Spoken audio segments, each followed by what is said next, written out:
मैं भारत के मुसलमानों से अपील कर रहा हूं, सुन लो मेरी इस बात को।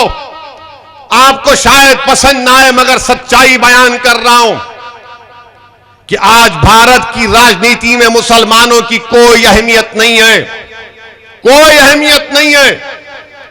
आपके वोट की भी अहमियत नहीं है, क्योंकि जो अपने आप को सेकुलर कहते हैं, जो सही मानों में बीजेपी के बराबर फिरका परस्त हैं, ये पूरी पार्टियां ये जानती हैं कि आज मुसलमानों को जाकर बोलने की जरूरत नहीं है। मुसलमान खुद बीजेपी आरएसएस के डर से हमको वोट दे देगा।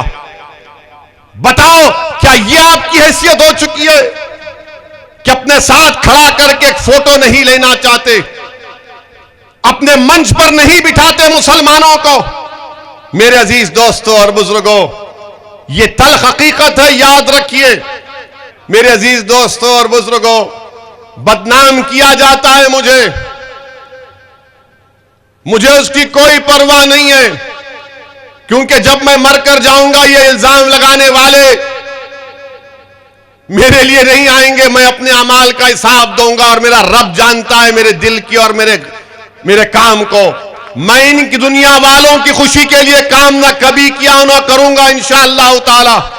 मेरा मकसद मुझे मालूम, मुझे जानता हूं कि भारत की जमहूरियत में, भारत की लोकशाही में जिस संविधान को बाबा साहिब अंबेडकर ने बनाया, और अंबेडकर ने मजलूमों को एक पैगाम दिया है कि चाहे वो मुसलमान हो, दलित हो, आदिवासी हो, गरीब हो, कमजोर हो, देखो संविधान तो मैंने तुमको दे दिया, मगर अगर बराबरी हासिल करना है, भाईचारगी हासिल करना है, इज्जत को हासिल करना है, तो तुमको सियासी ताकत को हासिल करना पड़ेगा।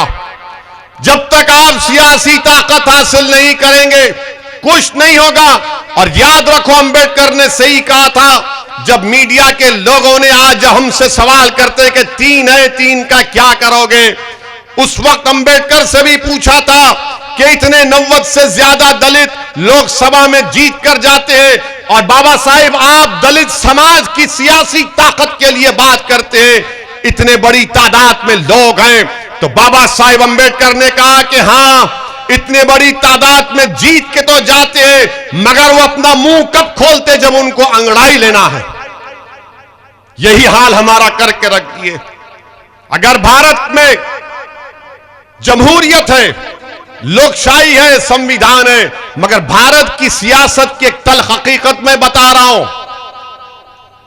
मुसलमानों को, हमारे दलित भाइयों को, आदिवासियों को समझना पड़ेगा, गरीबों को, कमजोरों को, मजलूमों को समझना पड़ेगा कि आज भारत की राजनीति में गरीब, मजलूम, मुसलमान, दलित, आदिवासी की, कमजोरों की कोई अहमियत नहीं है।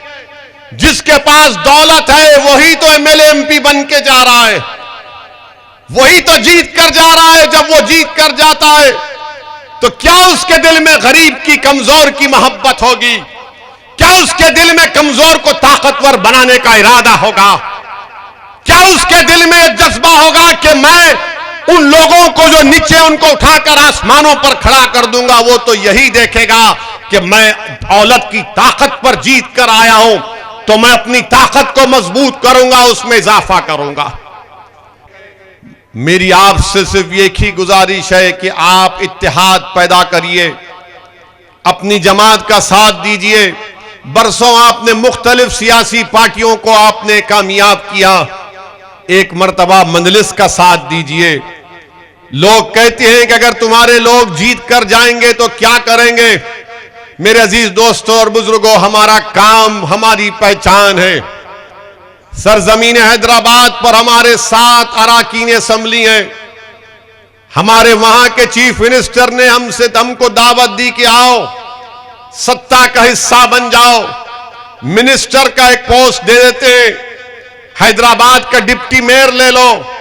मैंने कहा मुख्यमंत्री साहब, जब तक अल्लाह असदुद्दीन ओवैसी को मजलिस का खादिम बनाकर रखेगा, इंशाअल्लाह ताला हम इस सत्ता की भूल भुलैयों में नहीं आएंगे।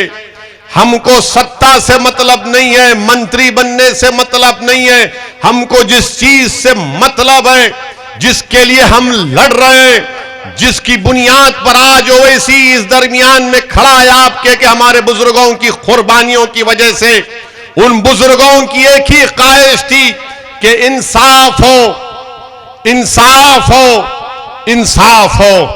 हम इंसाफ चाहते हैं, हम भीख नहीं चाहते। और लोगों, अजीम मेरे बुजुर्गों, मेरी बात को यकीन करिए कि साथ हमारे अरकान असेंबली तेलंगाना में है।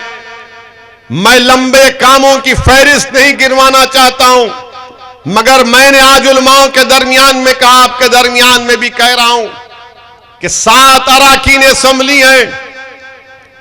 हमने मुसलमानों के लिए तेलंगाना में वक्त के चीफ मिनिस्टर्स के सामने बैठ के बात करके हमने तालीम का इंतजाम किया।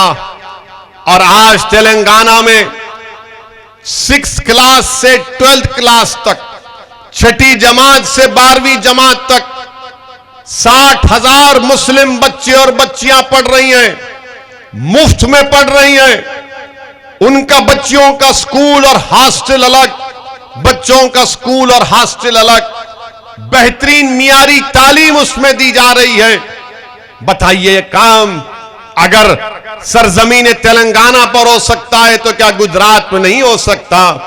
क्या हमारी लड़ाई सिर्फ जान बचाने की होगी? क्या हमारी लड़ाई सिर्फ पुलिस की लाठियों से अपने आप को बचाने की होगी? क्या हमारी लड़ाई अपने इलाके की डेवलपमेंट की क्यों नहीं हो सकती? क्या हमारी लड़ाई हमारे बच्चों के रोशन मुस्तकबिल के लिए क्यों नहीं हो सकती? क्या तहफ्फुज हमारा मुकद्दर नहीं बन सकता? या फिर गैर महफूज रहना और डर डर कर अपनी जिंदगी गुजारना ये हमारा मुकद्दर बन जाएगा? नहीं मेरे अजीज दोस्तों और बुजुर्गों, जब आप निकलकर वोट डालते हैं किसी पार्टी को, किसी पार्टी के उम्मीदवार को, तो इस उम्मीद पर वोट डालते हैं कि ये मेरा खादिम होगा, ये मेरी तड़प को समझेगा, ये मेरी तकलीफ को उसका हल तलाश करेगा, ये मेरे लिए लड़ेगा, ये मेरे लिए आवाज उठाएगा। अरे 3 तो जीत कर गए मगर इनकी जबानें नहीं खुलती जुल्म के ऐवानों में। 3 तो जीत कर जाते हैं मगर मजलूमों पर जुल्म होता तो आवाज नहीं खुलती। अब चुनाव आ गया तो फिर कभी किसी से बोलने लगाते हैं कि अरे देख लो इनको, इनको देख लो। अरे 3 की जरूरत नहीं है बल्कि बल से ज्यादा की जरूरत है। क्यों नहीं? क्या सिर्फ मुसलमान, क्या दलित नहीं मजलिस का एमएलए नहीं बन सकता? बनेगा इंशाअल्लाह ताला। गुजरात में मेरा दलित भाई एमएलए हमारा। क्या सिर्फ मुसलमान बनेगा, हिंदू भाई नहीं बनेगा? बनेगा इंशाअल्लाह ताला। हिंदू भाई भी मजलिस का एमएलए बनेगा इंशाअल्लाह ताला। ये चीज के लिए हमको काम करना है।